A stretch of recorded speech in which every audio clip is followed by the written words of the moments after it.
vibrant cultural sites, yet the costs often seem overwhelming. But with Visit Tanzania for Less, exploring this East African gem on a budget is not only possible, but incredibly rewarding. Whether you're a solo backpacker, a volunteer, or just a budget-conscious traveler, we provide valuable insights and resources to make your journey unforgettable without breaking the bank. Book your trip now with just a $300 deposit and flexible monthly payments until your travel date. For more travel inspiration and tips, follow us on Instagram or visit us at visittanzaniaforless.com. Visit Tanzania for Less, your dream adventure within reach.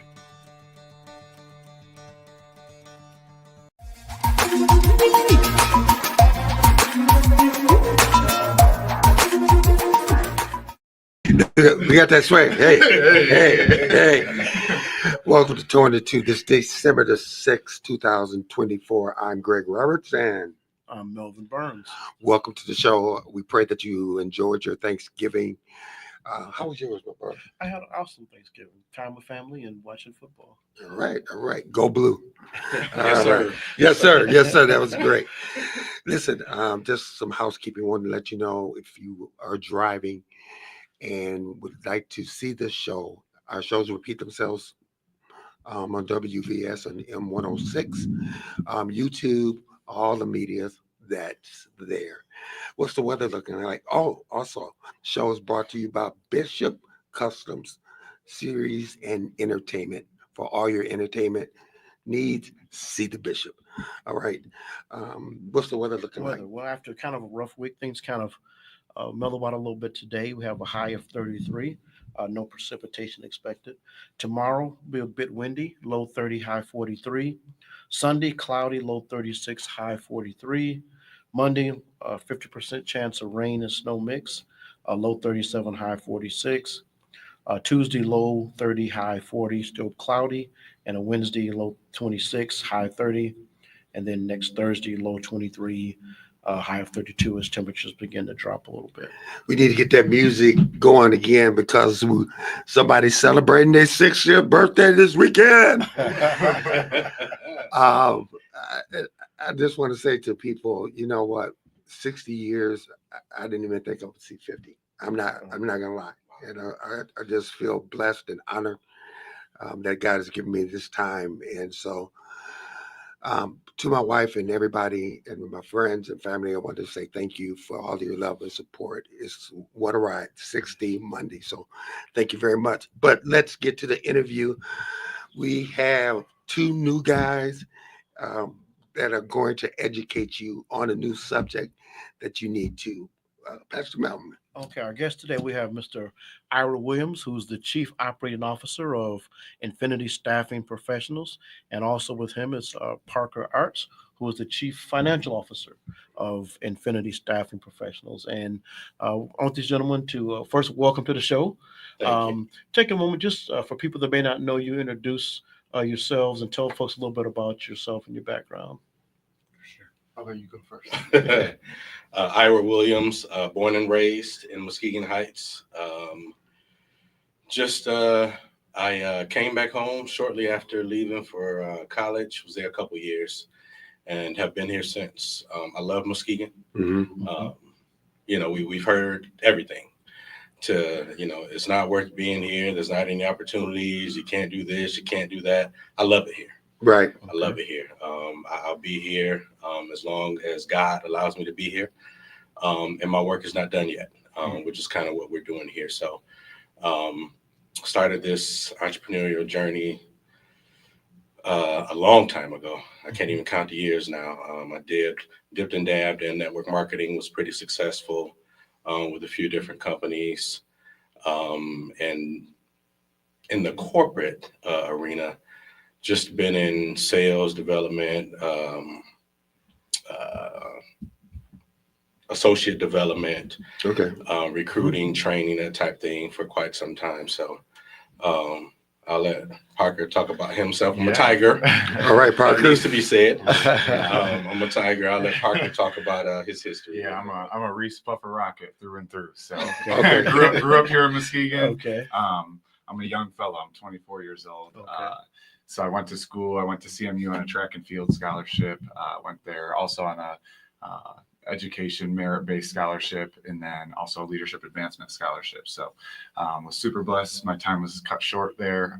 They actually ended the men's track program my second year there. Wow. Just due to some budget cuts I'll say budget cuts. Budget cuts. Okay. With the pandemic and everything. Okay. So got the opportunity to go run at a different Division I school out in Kansas City, Missouri. 6 months into that journey, the same thing happened. Oh, Are you wow. kidding? No, I wish. Let me scoot over from you. Yeah. We like being here. Slide to your left. And then in the process was looking at some other universities. Knew I didn't want to. At that point, I was a little traumatized. So I was Yeah, like, I I'm not can- moving across the country to a different spot for the same thing to happen. Mhm. So I was really conscious of where I was going and the school I was looking at Michigan State. Uh-huh. Everything was good. I was liking their coach. The conversations got my academic package back, and they were like, "You'll be here for in total 6 years." I was like, "For undergrad?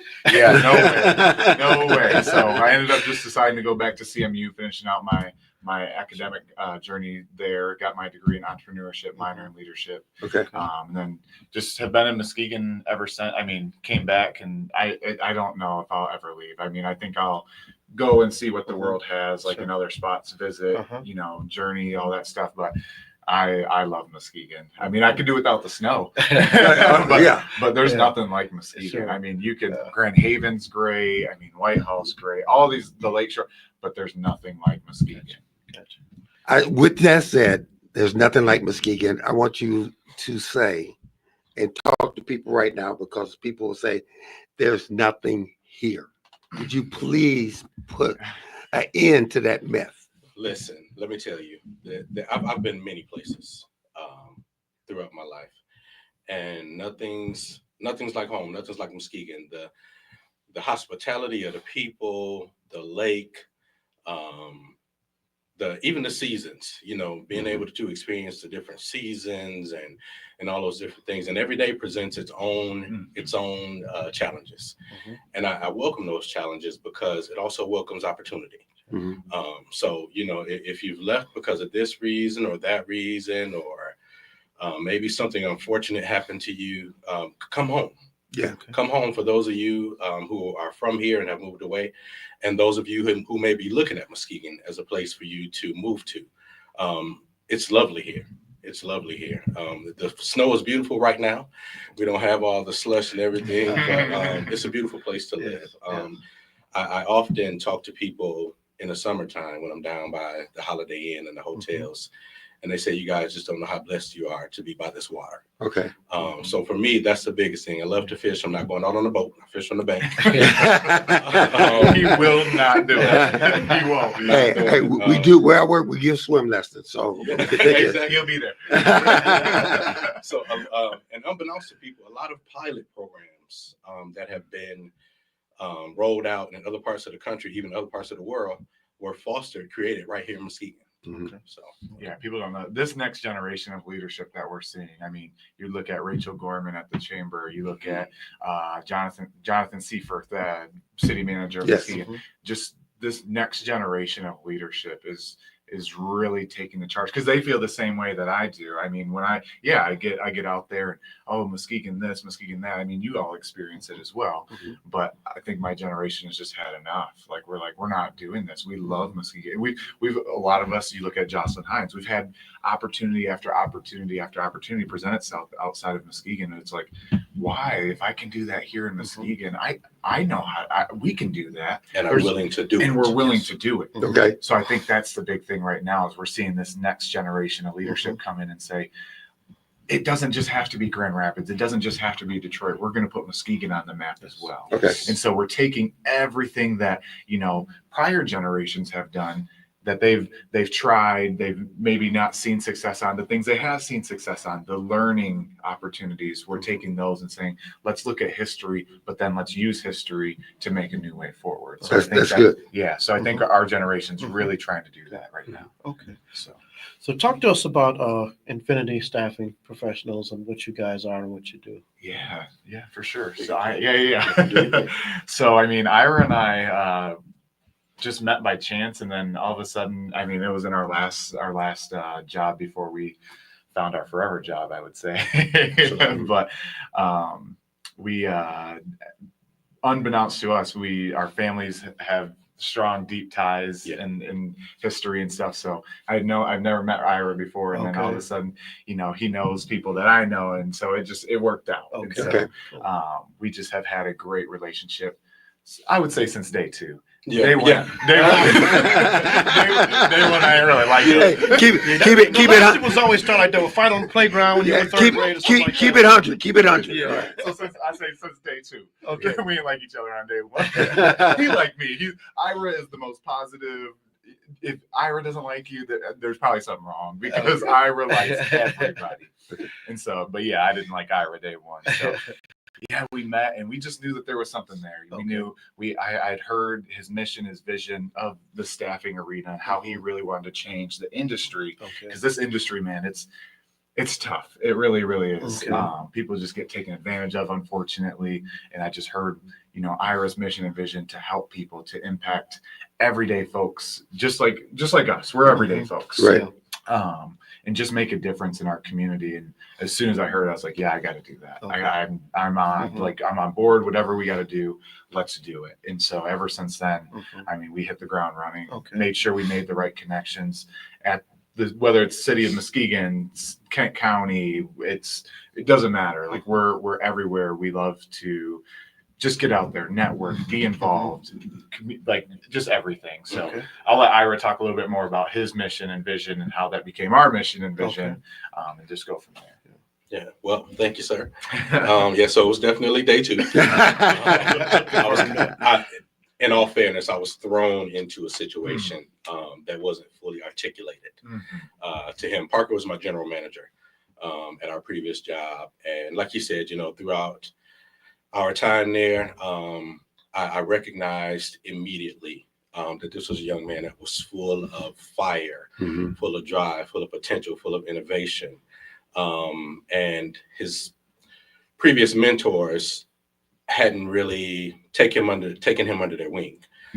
So I look at, like people like you, Mr. Burns, and Mr. Roberts, I do know you.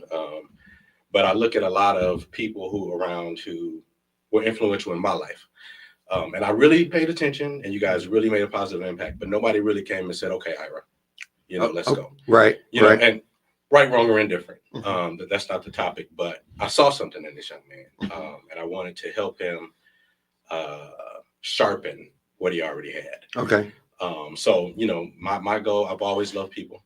It doesn't matter where you come from, what color you are, where you live, what phone number you got, or area code. I love people. That's always been something about me. So in any aspect of life, particularly my passion previously was to help former inmates transition back into the working force. Didn't really have an avenue to do it, but it was something I was always passionate about. An opportunity came along a few years ago where I had the opportunity to officially step into staffing. And just kind of saw, like Parker said, it's a dirty game, man. It's cutthroat, man. You don't really know it until you're on this side of the table. Yes. But it's bad, man. It's bad. So we want to shift that stigma. And as much as we are here to represent our clients, we fight for our team members. Yes. That's We are good. here to advocate and fight for our team members. And we want our team members to have some kind of positive, gainful employment for the long term. Okay. And I used to do it. When there were pockets in my life where I didn't have a job, I bounced. I probably had 15 different industrial jobs. The time period probably lasted from all 15, probably about a week and a half. Okay. They would say, okay, lunchtime. And for lunchtime for me, that was go home. They never come back. Right. So it wasn't for me, but I didn't necessarily like bouncing around either. I was looking for that stability. And especially in today's times, man, people need that stability to be able to take care of their families, insurance, groceries, gas. All these things back in the day where, they were a thing that we needed to do, but they weren't bills, back in the day. Gas is something you have to budget for. Right. Groceries are something you have to budget for these days. So we just want to create a clear path forward for everybody, all walks of life, into setting up your future for success. Talk about taking that step of faith and going out and getting that or establishing that job that others may not see, but you see something in this city or this area, and you take that step. But some people don't do that. What was the difference? Yeah, I'll just speak about stepping out in faith. So I think the hard part about timing is it's always the best time. Like my financial mentor, I'll call him. He's actually my head coach. I coach track and field at Reese Puffer. His name's Don Kettner. We always talk about the market and the financials and all that stuff. And he always tells people, like his students, the best time to get in is today. Okay. Even if we're on the brink of an economic downturn or wherever we're at, the best time to do it is today. And we recently learned that. We were waiting on, we had gotten approved for a business loan, and then things had fallen through just with the way our business was set up. Frustrates me now. Frustrates us now. But with a different loan that we had coming through. So the two, essentially, they both wanted the priority lien holder position on the business. Two people can't have that, so we had to let one go, and we kept the other one. But we were waiting for months and months and months to start this just on that one. We should have just started. We should have just put ourselves out there and just said today, because we ended up in the same position pretty much anyways, where we're bootstrapping this and we're starting it pretty much with our own money anyways. So essentially, you just have to take that leap of faith, and there's just no time like today to just get started. And I mean, and to say that I'm a planner. He'll attest that I am a planner. I like to have stuff planned. Sometimes you gotta just do it and then worry about, you'll get everything figured out as you go. Okay. So I think that's a big piece, and that's hard for me to say, but I've had to really learn that in my professional career, because it's not the way I grew up.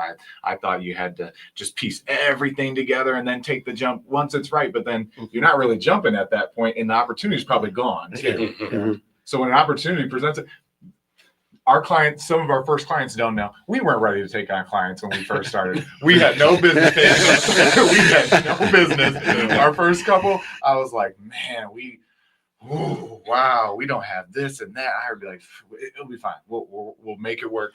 And so I think we just learned. He's laughing because it's so true. It's true.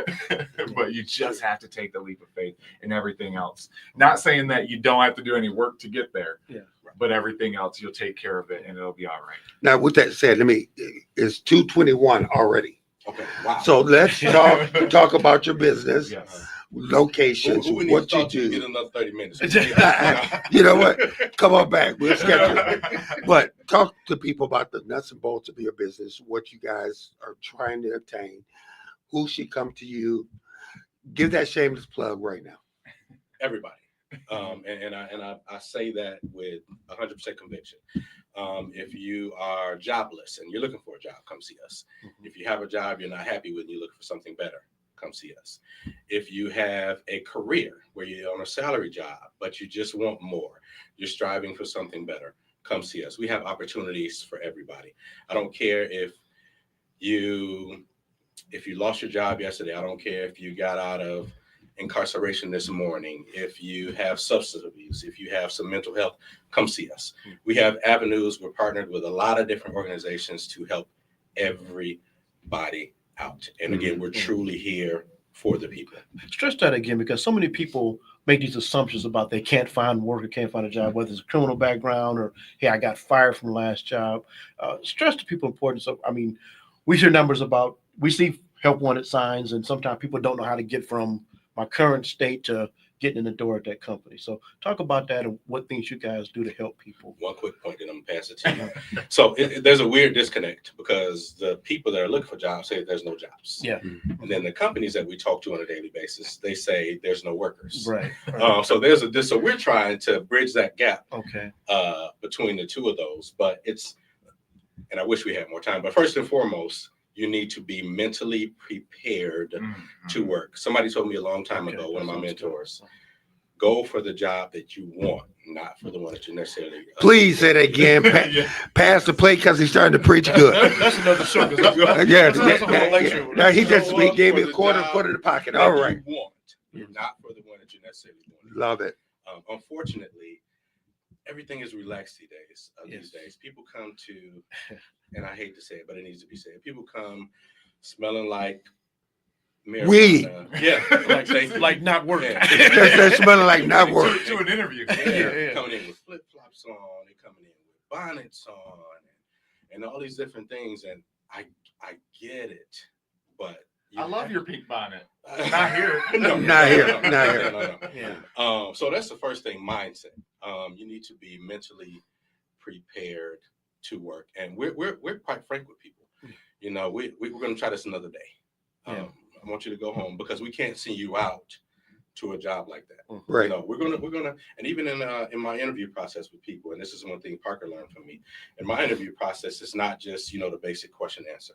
No, I'll stop in the middle of an interview and coach somebody how to answer that question going forward. That's good. So we're educating people Okay.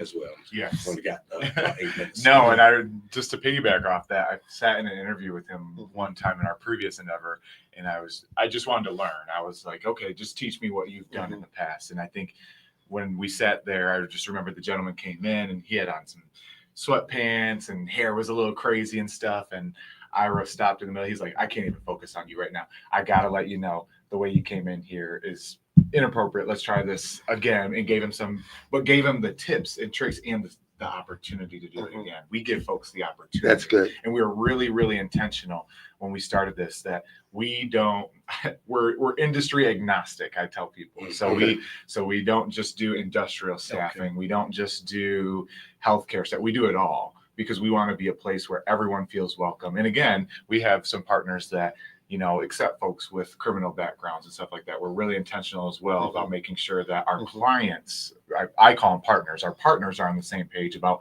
making sure we give folks opportunities. And I'm not saying, if they're neglectful, like things happen, Sure. And I understand we have to end employment sometimes based on certain things, but just because Susie maybe was 10 minutes late today and you don't really know the backstory, some companies are just like, boom, gone. Next person come in and it's like, whoa, do you realize how expensive your hiring is? If you just slow down and try and coach people and work with us and allow us to work with them, you're going to spend so much less in this hiring process. Onboarding employees is the most expensive part about business. Yes. Okay.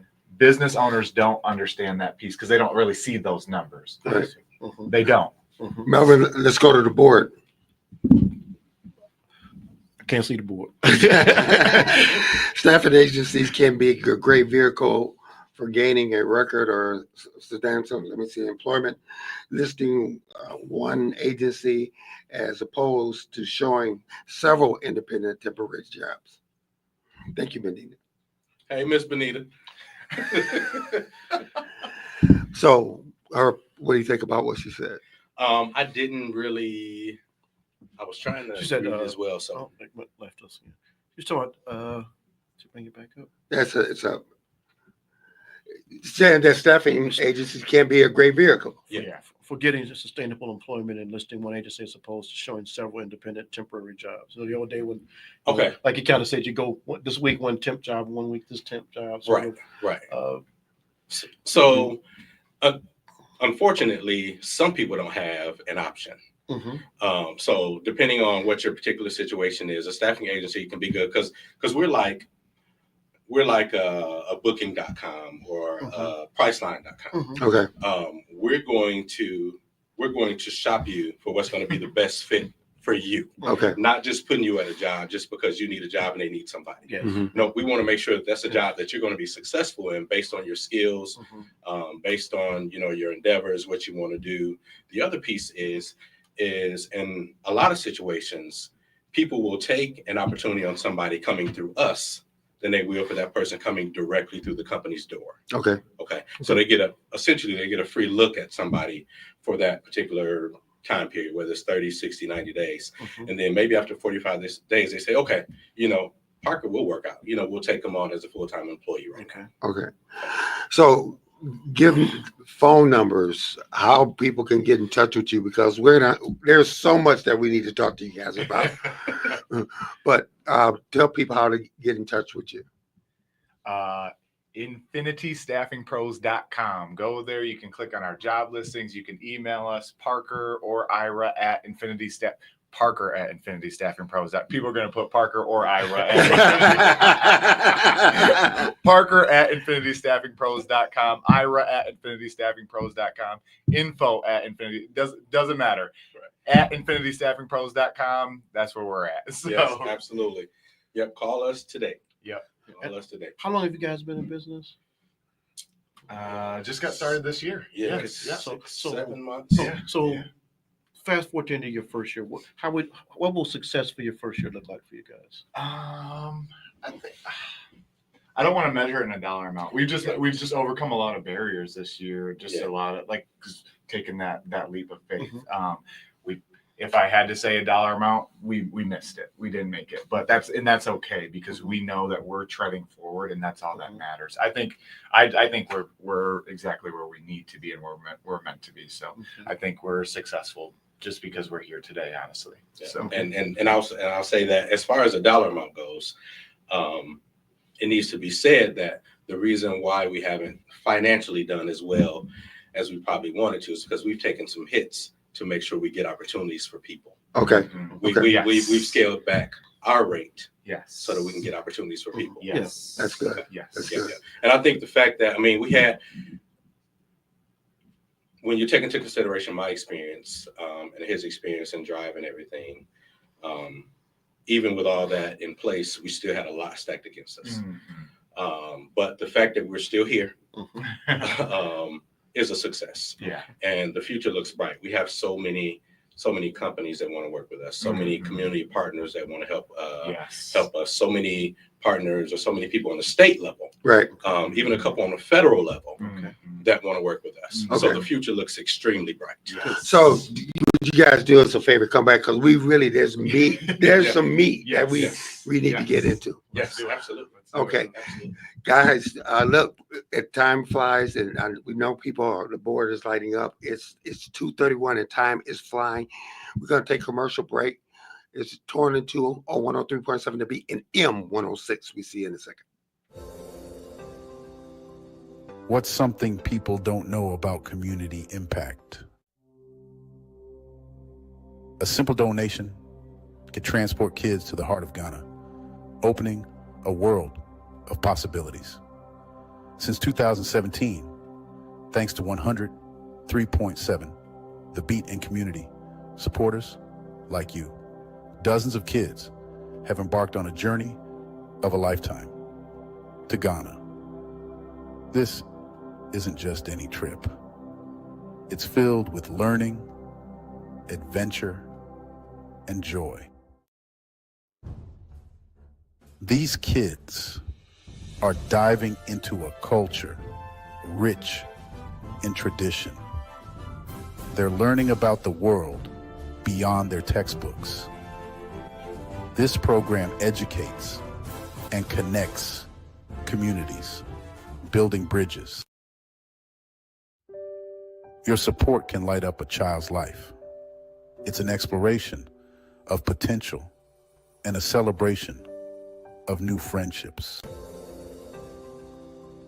Donate today at kidsfreetriptoafrica.com. Every donation matters. Please donate today at kidsfreetriptoafrica.com. Thank you.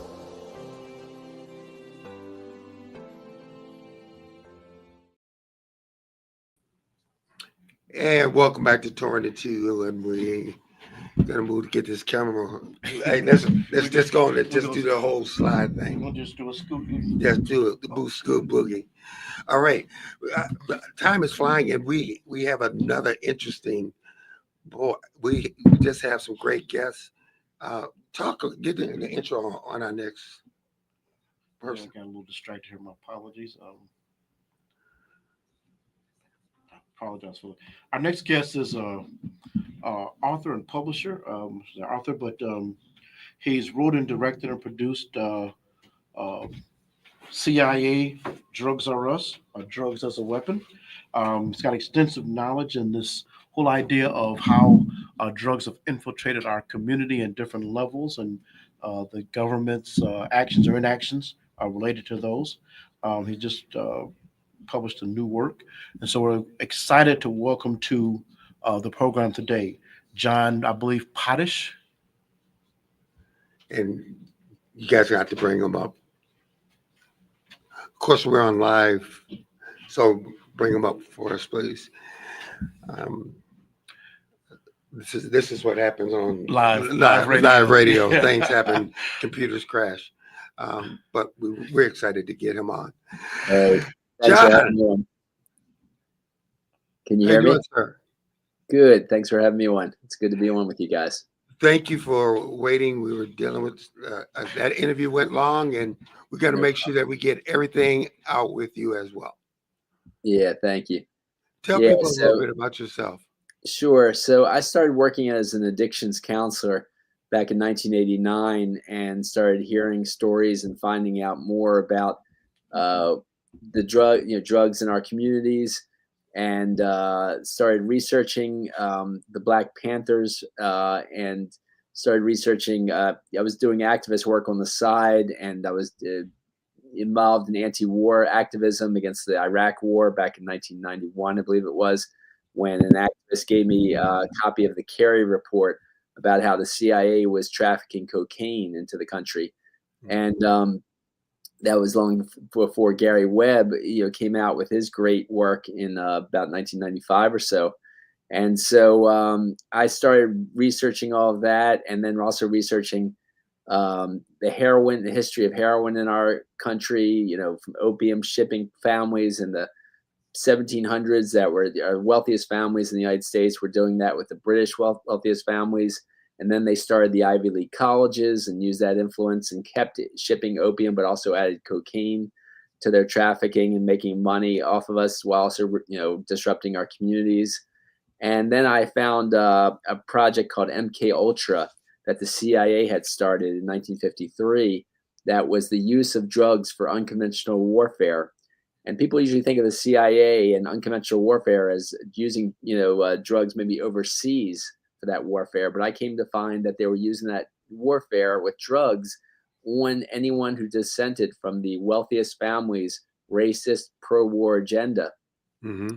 So when I researched the Black Panthers, of course, I came across the Shakurs in New York, and I came across what happened with Huey Newton and his cocaine problem that started at a certain point. People had introduced cocaine to him.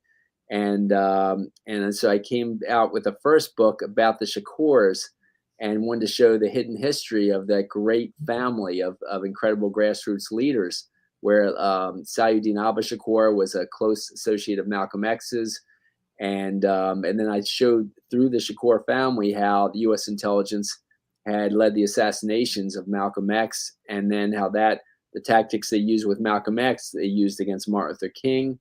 And then they used drugs against Tupac's mom, Afeni Shakur. Of course, they used drugs, as I said, with cocaine, infiltrated Huey Newton's life with a CIA agent to get him hooked on cocaine. And they tried to divert Afeni from her best activist work when she was a one-time leader of the Harlem Black Panthers. Mm-hmm. And then she did incredible work at helping her and the rest of the Black Panthers in New York get off on a long trial in New York, get off completely by defending herself as her own attorney. And then she gave birth to Tupac Shakur, and I show how they kept infiltrating Afeni's life, the U.S. intelligence, and they kept infiltrating then her incredible son. And he was a one-time leader of the New African Panthers that when he was 17 years old, that a lot of people don't know. And they were trying to replicate the Black Panthers, and they were active in 8 to 10 cities around the country. And so I show that in my first book, The FBI War on Tupac Shakur, State Repression of Black Leaders.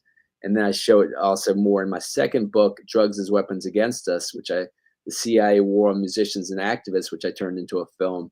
And so then when more happened with Tupac and more happened with other musicians who I cover in that first book and film, such as John Lennon and, believe it or not, Kurt Cobain and Jimi Hendrix, I ended up putting more of that in a sequel to the Drugs as Weapons Against Us, called CIA Drugs or Us, a Drugs as Weapons sequel. And I came to find, new U.S. intelligence operations, ways they targeted the Panthers, and ways they targeted all of us with drugs. And so that's that's what my new film is about. And so, there's since my first book came out in 2015. I mean, my Tupac FBI War on Tupac Shakur book first came out in 2007. And then the Drugs as Weapons book came out in 2015. The film came out in 2019. And obviously in the last few years, there's been new stuff on, supposedly they arrested the man that involved with Tupac's murder. But I show how that's a joke. They really just don't. They really bribed him to get him to say he was involved in Tupac's murder, when best evidence is that he was just trying to keep himself from going to prison, getting a life sentence in prison for drug trafficking. And I show how the police officer who set that up, Greg Kading, was a disgraced cop who had retired early, who they brought out of retirement just to get him to do disinformation work on Tupac's life. And so I expose a lot of that in the film. I show a new tactic that they use, which was the use of drugs and hypnosis, believe it or not, with a project under the CIA called Project MK Ultra, which in the documents of the MK Ultra, they say, as I say, the use of drugs for unconventional warfare. And that project went officially from 1953 to 1973. And then the CIA director tried to shred all those documents for that project. But they found that there was still 20,000 documents in the accounting, department that they didn't shred. And that's how we found out about that. And so that overlapped the counterintelligence program out of the FBI, which started around the mid 1950s also, and lasted officially until 1971. And that FBI counterintelligence program targeted the Black Panthers in a murderous way, while also targeting anti-war groups such as the Students for Democratic Society. And they're prominent in my film. And SDS worked closely with the Black Panthers on anti-war work and organizing. And actually during the 60s, some really top actors and musicians supported the Black Panthers. And I show how that MK Ultra program, a scientist in that program named Dr. Louis Jolyon West was placed in a clinic called the Haight-Ashbury Free Clinic Free Medical Clinic in San Francisco. And so when Charles Manson came out of jail in 1967 for some crimes when he was younger, he was visiting that clinic every week for 6 months and sometimes daily, according to a new book by Tom O'Neill, award-winning journalist, called Chaos. And so this guy, Tom O'Neill, found the documents that Jolyon West was having letters go back and forth between the director of the CIA's MK Ultra program and him while he was working at that clinic. And in those letters and in his documents, he says, we've achieved hypnosis and drugs to create mind control, and the best evidence is that he used them on all those young women and some young men that were following Charlie Manson, and he used it on Manson to get them to do what they did in L.A. Because what they did in L.A. is they attacked a particular actor named Sharon Tate, who played Roman Polanski. You remember that? Mm-hmm. And so it turns out that her house was a center for organizing. And it was a center for organizing for people like Donald Sutherland, for Warren Beatty, for Jane Fonda, for all these activist actors, Abigail Folger, who was a coffee heiress, and people like that. And they would call themselves the White Panthers, this group that was organizing in solidarity with the Black Panthers. Mm-hmm. And that group also were part of a group called the Peace and Freedom Party, which was an anti-war party in the United States. And so they were serious activist organizers, all meeting regularly at the Sharon Tate's house. So who does the Manson family, go to? They go to Sharon Tate's house. They murder her. She's pregnant. They take her blood and write death to pigs on the wall. And the FBI documents say that we're going to try to, create fake letters to implicate the Black Panthers for this. for like a murder. Like they're gonna we're gonna line up all these white rich people like we do, the other whites. And so they created this fake letter to implicate the Black Panthers. And really, it was U.S. intelligence was behind it. And so Tom O'Neill shows the evidence of that. And this was a way to try to frame the Panthers. But then some honest cops actually arrested Manson, found all the evidence, and went against U.S. intelligence. But originally, that's what they were trying to do there. But they also had many other machinations to like lure actors and musicians to sex and drug parties, to turn them on to acid and cocaine and heroin. And they were trying to popularize acid and mess up the heads of these activists, anti-war activists. And so some of the top leaders, national leaders of this group, SDS, Bernardine Dorn and a guy named Mike Klonsky, were meeting regularly with Fred Hampton in Chicago, because their national office was in Chicago, where Fred Hampton was. And Fred Hampton found that this one faction forming an SDS, which was started by a son of one of the wealthiest guys in the country. The father was a Chicago billionaire who owned Sears, Roebuck's, that department store. Had major stake in General Dynamics, defense contractor. Was a major owner of the Tribune Company. Was a major owner of the Chicago Gas and Electric. And so here's his son rising up in the anti-war movement in SDS nationally. And he gets close to Bernardine Dorn and messes with her head with all kinds of drugs, messes with her mind, and gets her to divide up SDS and end SDS, sadly, because she was in the top position, and she sadly was influenced to divide it and ended it and messed with her mind, so they couldn't do their best organizing anymore. And so I have Fred Hampton talking about that on film, saying, we don't mess with the Weathermen anymore, because they're muddleheads. They're, something happened to their brains. They're scatterbrains and muddleheads. And he says, we work with the Revolutionary Youth Movement, which was the other faction of SDS that Mike Klonsky divided away from, because basically Bernardine Dorn had split up SDS and ended this 100,000 strong organization, going against the Vietnam War. Wow. And so these are some of the tactics that U.S. intelligence was using about anyone who opposed the war or promoted civil rights. And it was very sad that we saw the end of some of the great organizations, and of course they were more brutal about the way they ended the Black Panthers. Assassinating Fred Hampton, ruining Huey Newton's life with getting him addicted to cocaine, assassinating other top Black Panther leaders. They tried to assassinate Geronimo Pratt when they shot at his bed when he was asleep, but they missed him, actually. And so and then of course I show how Tupac rose up and tried to replicate the Black Panthers, but sadly was taken away from us way too young. John, I looked at the trailer of the movie, and this is powerful.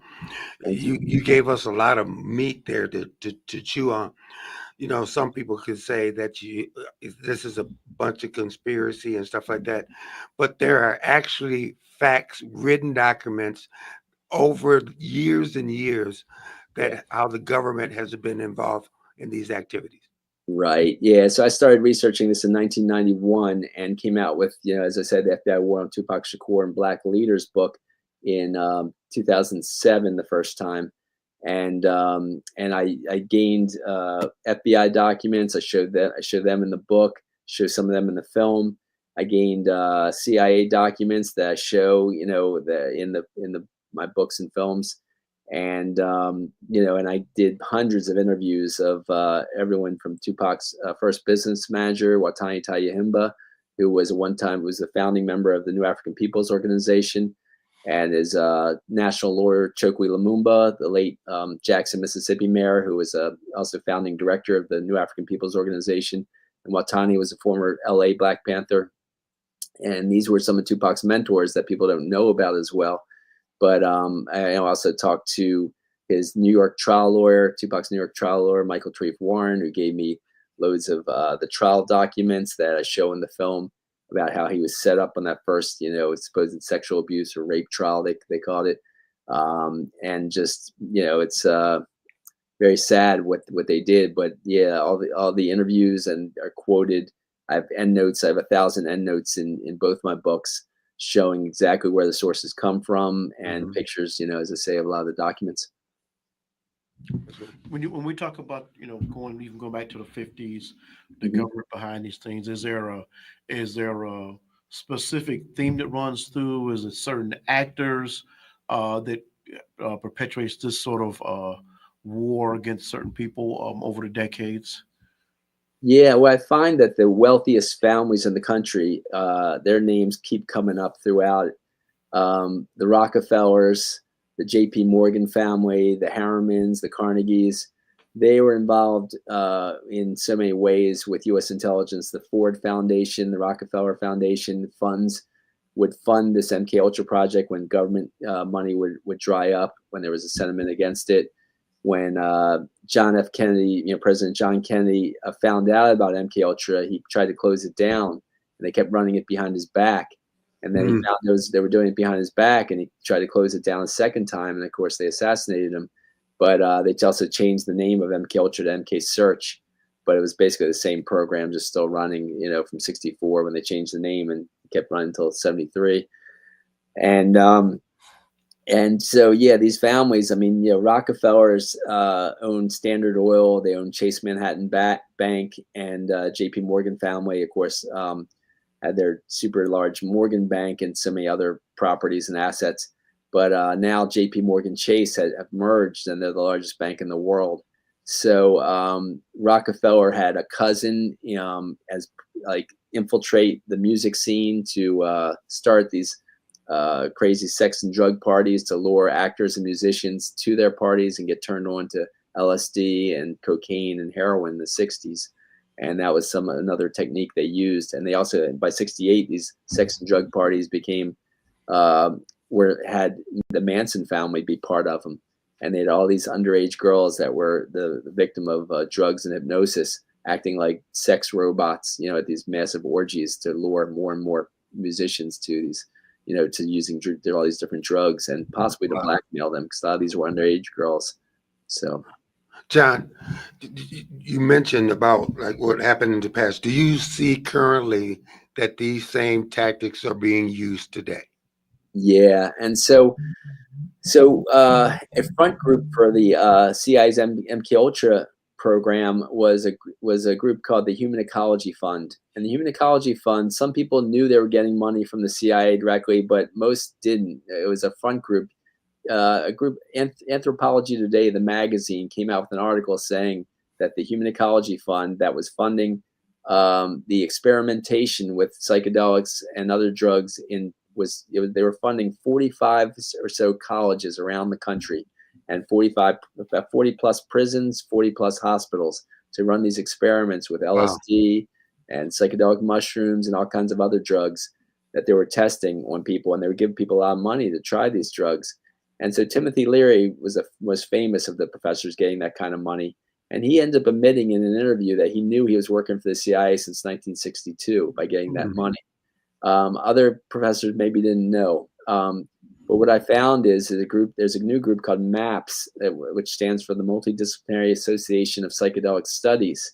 They're still funding. Now they tried to bring out these psychedelic testing again in the 1990s under George Bush Sr.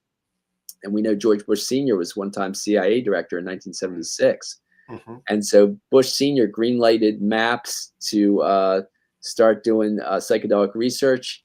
And the Rockefellers had helped, as I said, help fund MK Ultra, help fund Human Ecology Fund, and now is helping fund MAPS.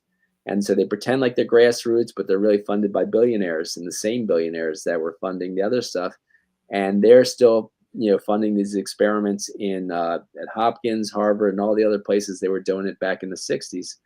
And so, yeah, this stuff's still going on today. And I've heard from a former Black Panther at Yale University, a guy named George Edwards, who was one-time leader of the New Haven Black Panthers, that he knew they were using, paying Black students, young Black high school students to take LSD, and seeing them really hurt their minds. These were some of the best and the brightest. And you had someone like George Kaczynski, the Unabomber, be part of those experiments at Harvard, and they basically tortured him with LSD and other strange experiments while he was tripping, and to really mess up his mind. And of course, that's why one of the reasons he hated the government. I mean, of course, I don't advocate him doing what he did, but he had reason to hate the government for sure. And so, this stuff still seems to be going on today. Now, I mean, I think maybe the psychedelic mushrooms aren't as bad, but the LSD and the ecstasy, they now call Molly, those were originally MK Ultra drugs, and those are seriously bad. Thankfully, the FDA just wouldn't approve the ecstasy, MDMA, use for psychotherapy. But they, we're going to see about whether they approve LSD or not, or what else. So those are seriously bad. Those really cause some serious damage in the brain, and that's why they were trying to get all these, activists to trip, to hurt their minds, to not be as effective at their, anti-war and civil rights organizing. You hear about these big parties that are going on right even today. Yeah. But I wanted to ask you, who should see this movie? Because, like I said, I had a chance to look at the trailer, and I was going, I think everybody should see this because they need to know the truth of what's really going on. Yeah, I think young people in particular need to see this movie, but older people too, to warn their teen kids and warn young people that all these parties with ecstasy or Molly and all these other drugs are really dangerous. They seem like they're safe and it's not a big deal, but they're really dangerous because they're hurting their memories. They say now, anywhere from 1 to 10 hits alone in a year of ecstasy or MDMA can hurt your memory. And we need our young people to be as sharp as possible to do their great, anti-war activism and civil rights activism, because we still have so many, racial problems today. Obviously, with brutal cops, it's been happening for many decades, obviously, and still going on today. And we need young people to really, step it up and have the sharpest minds to do the best work they can. To join us that know about this stuff, to stop this tyranny of what our government's doing at home and abroad. John, do you say these things happen outside the spirit realm or elected officials, or are these things that some of them are complicit in as well?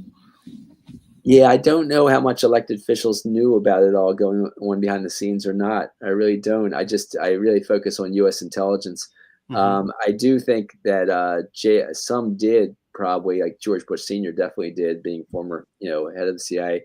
But the others, I'm just not sure. I know, of course, as I said, JFK, when he found out about it, he tried to stop it. But I don't know how many other officials knew about it, or, if they did know about it, would really, try to stop it or not. I just don't know.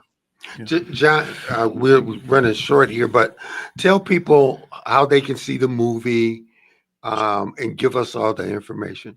Sure, thanks. So it's free. The movie's free on Tubi. You can see it free there. It's got a few ads, not many, on Tubi. You can see it for $1.99 on Google Play or YouTube Movie Rentals. And there's about 10 other platforms that show it, either for free with some ads or for just $1.99. Or you can get the DVD, CIA Drugs Are Us, the Drugs as Weapons sequel. The CIA Drugs Are Us DVD is available, believe it or not, on Amazon, Barnes & Noble, Target, and Walmart even sells it through their website. I doubt they have it on any shelves or anything. But that's a sequel to the Drugs as Weapons Against Us DVD, and which is based on the book. And Drugs as Weapons Against Us has more probably on the history of the Black Panthers and Tupac, while the CIA Drugs Are Us has the most latest stuff on Tupac and Kurt Cobain and John Lennon and all. So just one last question, John. They've been targeting people for years and years. What are some of the things we should be looking out for currently in these next couple of years? Well, stay away from it and educate people on the fact that heroin and cocaine can ruin some lives. But all these exotic drugs that are coming out, I just show in the book, Drugs as Weapons Against Us, in the film, how virtually all of them can be traced back to that CIA MK Ultra, program. And so these are not just party drugs, fun drugs. They are dangerous, and they're trying to hurt our minds with them. And so don't think that these are just fun, innocuous things off the street that are safe, because they're just not. And the CIA knows that, and that's why they're trying to mess with our minds and use these drugs for social control. John, we need to get you back. We need to get you back because there's so much to talk about. I want to commend you because everybody wants to make a buck, but you're trying to educate people that you're willing to sit and put that movie out there for free. Yeah, thanks a lot. I appreciate that. And people can find out more about all my work at johnpotash.com, JOHNPOTASH.com. All right. John, thank you so much. And we will get you back on the show because we have a lot to talk about. Great. Thanks a lot. All right. Listen, ladies and gentlemen, again, 3:00. Wow. Went that fast. Man, Lady, the last comments. Wow. Oh, man, what a great show. I mean, I love shows where we get to inform people wide range of information today. It's going to be a beautiful weekend. Hope folks go out and enjoy the weekend. Now, I want to say one thing real quick. One of the things that we do is when we have people that are educating, let them educate. Why throw questions when they're giving us the information we need? Exactly. We want people to come here and share. We don't want to. If we're talking a lot, we're not doing our job. Right. All right. So listen, that's our show for today. Catch us next week. Pastor Mervyn Burns, Greg Roberts. Remember, go sow that seed in somebody's life. You never know who you're going to touch. Take care. God bless. We'll see you next week. All right.